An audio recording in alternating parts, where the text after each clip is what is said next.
Capítulo 11. Organizações iniciáticas e seitas religiosas. O estudo das organizações iniciáticas é, dizíamos mais atrás, algo particularmente complexo, e é mistério adicionar que se complica ainda mais pelos enganos que se cometem muito frequentemente sobre este tema, e que implicam geralmente um desconhecimento mais ou menos completo de sua verdadeira natureza. Entre estes enganos, convém assinalar em primeiro lugar o que faz aplicar o termo seitas a tais organizações, já que nisso há mais que uma simples impropriedade da linguagem.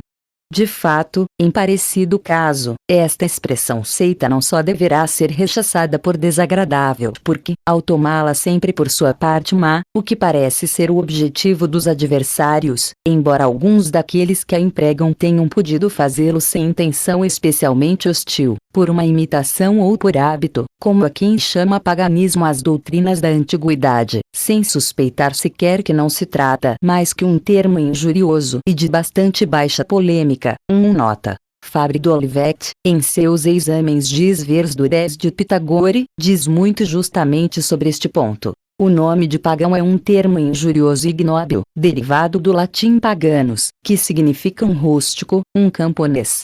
Quando o cristianismo triunfou inteiramente sobre o politeísmo grego e romano e quando, por ordem do imperador Teodósio, foram abatidos nas cidades os últimos templos dedicados aos deuses das nações, aconteceu que os povos dos campos persistiram ainda bastante tempo no antigo culto, o que fez chamar, por zombaria, pagã aqueles que lhes imitaram.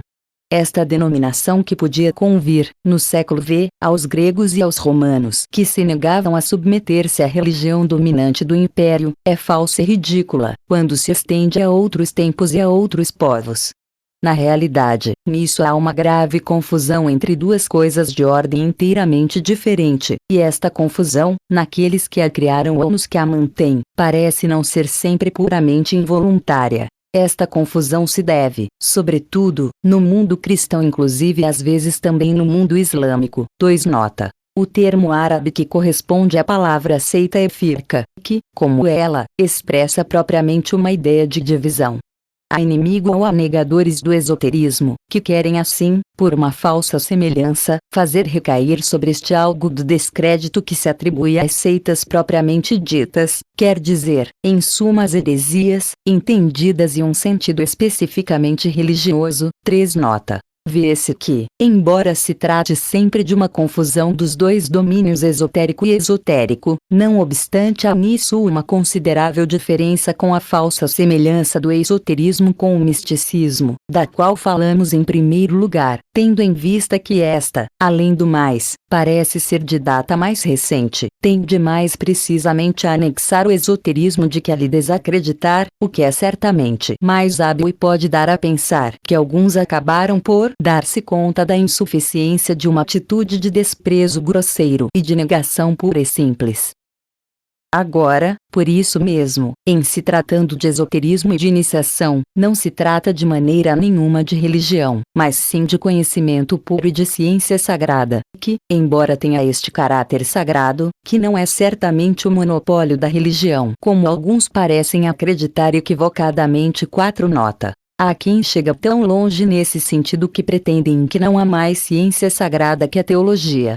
Por isso não é menos essencialmente ciência, embora em um sentido notavelmente diferente de que os modernos dão a esta palavra, não conhecendo mais que a ciência profana, desprovida de todo valor sob o ponto de vista tradicional, e que procede mais ou menos, como já o explicamos frequentemente, de uma alteração da própria ideia de ciência.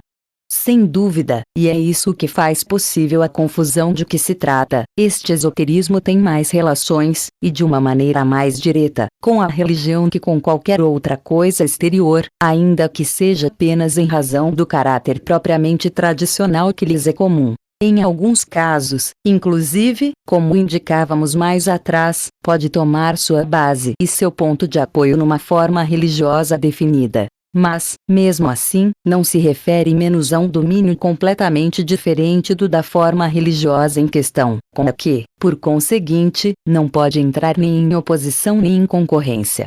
Além do mais, isso resulta também do fato de que se trata, por sua própria definição, de uma ordem de conhecimento reservada a uma elite, enquanto que, por definição igualmente, a religião, assim como a parte esotérica de toda tradição, inclusive se não revestir essa forma especificamente religiosa, dirige-se ao contrário a todos indistintamente. Posto que a iniciação, no verdadeiro sentido desta palavra, implica qualificações particulares, não pode ser de ordem religiosa. 5 Nota. Poder-se objetar que, como o dizíamos mais atrás, também se requerem qualificações para a ordenação sacerdotal. Mas, nesse caso, não se trata mais de uma aptidão para o exercício de algumas funções particulares, enquanto que, no outro, as qualificações são necessárias não só para exercer uma função em uma organização iniciática, mas sim para receber a própria iniciação, o que é completamente diferente. Além do mais, sem examinar sequer o fundo das coisas, a suposição de que uma organização iniciática pudesse fazer concorrência com uma organização religiosa é verdadeiramente absurda, já que, pelo próprio fato de seu caráter fechado e de seu recrutamento restrito, estaria muito em inferioridade a este respeito. 6 Nota. Para a organização iniciática como tal, pelo contrário, há somente vantagens no fato de manter seu recrutamento tão restrito quanto possível, já que, nesta ordem, uma extensão muito grande é, geralmente, uma das primeiras causas de degeneração, assim como explicaremos mais adiante. Mas esse não é nem seu papel nem seu encargo. Faremos observar seguidamente que quem diz seita diz necessariamente, pela etimologia mesma da palavra, excisão ou divisão. E, efetivamente, as seitas são divisões engendradas, no seio de uma religião, por divergências mais ou menos profundas entre seus membros. Por conseguinte, as seitas são forçosamente multiplicidade. 7 Nota. Isto mostra a falsidade radical das concepções daqueles que, como isso se encontra frequentemente sobretudo entre os escritores antimaçônicos, falam de seita, no singular e com maiúscula, como de tal entidade em que sua imaginação encarna tudo aquilo para o qual há um sentido algum ódio. Além do mais, o fato de que as palavras cheguem a perder assim completamente seu sentido legítimo é, repete-mo-lo ainda a este propósito, uma das características da desordem mental de nossa época. E sua existência implica um afastamento do princípio do qual o esoterismo, por sua natureza mesma, está, pelo contrário, mais próximo que a religião e mais geralmente que o esoterismo, inclusive isentos de toda separação. De fato, é pelo esoterismo por onde se unificam todas as doutrinas tradicionais, além das diferenças, necessárias em sua própria ordem, de suas formas exteriores. E, desde este ponto de vista, as organizações iniciáticas não só não são seitas, senão que são exatamente o contrário, inclusive. Além disso, as seitas, cismas ou heresias, aparecem sempre como derivadas de uma religião dada, em que tomaram nascimento, e da qual são, por assim dizer, como ramos irregulares. Pelo contrário, o esoterismo não pode derivar-se da religião, ali mesmo onde toma como suporte, enquanto que meio de expressão e de realização, não faz outra coisa que ligá-la efetivamente a seu princípio, e representa na realidade, em relação a ela, a tradição anterior a todas as formas exteriores particulares, religiosas ou outras. O interior não pode ser produzido pelo exterior, como tampouco o centro pode ser produzido pela circunferência, nem o superior pelo inferior, como tampouco o espírito pelo corpo. As influências que presidem nas organizações tradicionais vão sempre descendendo e não remontam jamais, como tampouco um rio remonta para sua fonte. Pretender que a iniciação possa ter saído da religião e, com razão menor ainda, de uma seita, é inverter todas as relações normais que resultam da natureza mesma das coisas. 8 Nota. Um engano similar, mas ainda agravado, é cometido por aqueles que queriam fazer sair a iniciação de algo mais exterior ainda, como de uma filosofia por exemplo. O mundo iniciático exerce sua influência invisível sobre o mundo profano, direta ou indiretamente, mas pelo contrário, a parte o caso anormal de uma grave degeneração de algumas organizações, não poderia ser influenciado por este. O esoterismo é verdadeiramente, em relação ao esoterismo religioso, o que o espírito é em relação ao corpo, de sorte que, quando uma religião perdeu todo ponto de contato com o esoterismo, 9 nota. É mistério observar bem que quando dizemos pontos de contato, isso implica a existência de um limite comum aos dois domínios, pelo que se estabelece sua comunicação, mas isso não entranha nenhuma confusão entre eles. Já não fica nela mais que letra morta e formalismo incompreendido, já que o que a vivificava era a comunicação efetiva com o centro espiritual do mundo, e esta não pode ser estabelecida e mantida conscientemente mais que pelo esoterismo e pela presença de uma organização iniciática verdadeira e regular. Agora, para explicar como a confusão que nos dedicamos a dissipar pôde se apresentar com suficiente aparência de razão para se fazer aceitar por um grande número daqueles que não consideram as coisas mais que de fora, é mistério dizer isto. Em alguns casos, parece que certas seitas religiosas tenham podido tomar nascimento pelo fato da difusão negligente de fragmentos de doutrina esotérica mais ou menos incompreendida. Mas o esoterismo em si mesmo não poderia ser feito responsável por esta sorte de vulgarização, ou de profanação no sentido etimológico da palavra, que é contrário à sua essência mesma, e que jamais pôde produzir-se mais que às expensas da pureza doutrinal.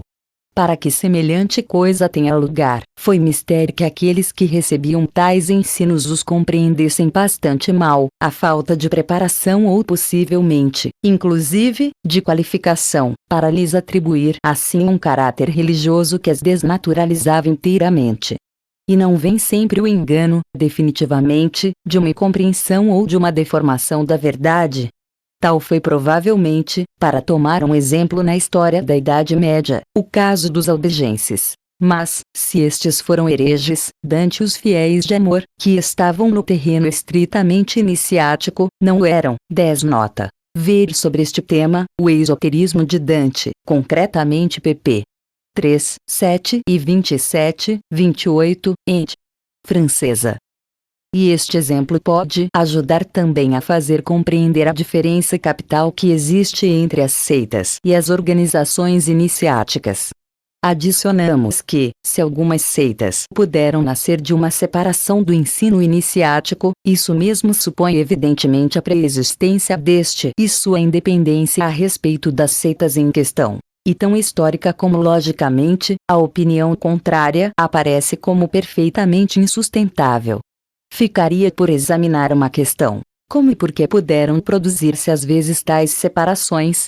Isso se arriscaria a nos levar muito longe, já que não terá que se dizer que seria mister, para responder a isso completamente, examinar de perto cada caso particular. O que se pode dizer de uma maneira geral, é que, primeiro, do ponto de vista mais exterior, parece quase impossível, quaisquer que sejam as precauções que se tomem, impedir completamente toda a divulgação. E, se as divulgações não forem em todo caso mais que parciais e fragmentárias, já que, em suma, não podem recair mais que sobre o que é relativamente mais acessível, as deformações que seguem delas são muito mais acentuadas.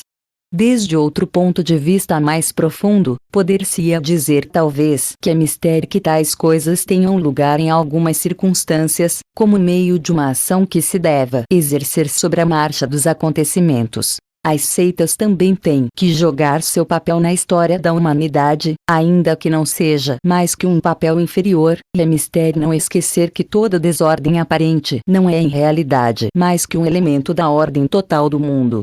Além do mais, as querelas do mundo exterior perdem certamente muita de sua importância quando se consideram de um ponto de vista onde se conciliam todas as oposições que as suscitam, o que é o caso desde que alguém se coloque no ponto de vista estritamente esotérico e iniciático. Mas, precisamente por isso, não poderia ser de maneira nenhuma o papel das organizações iniciáticas mesclar-se a essas querelas, ou, como se diz usualmente, tomar partido nelas, enquanto que as seitas, ao contrário, estão comprometidas nisso indevidamente por sua própria natureza, já que é isso talvez, no fundo, o que constitui toda a sua razão de ser.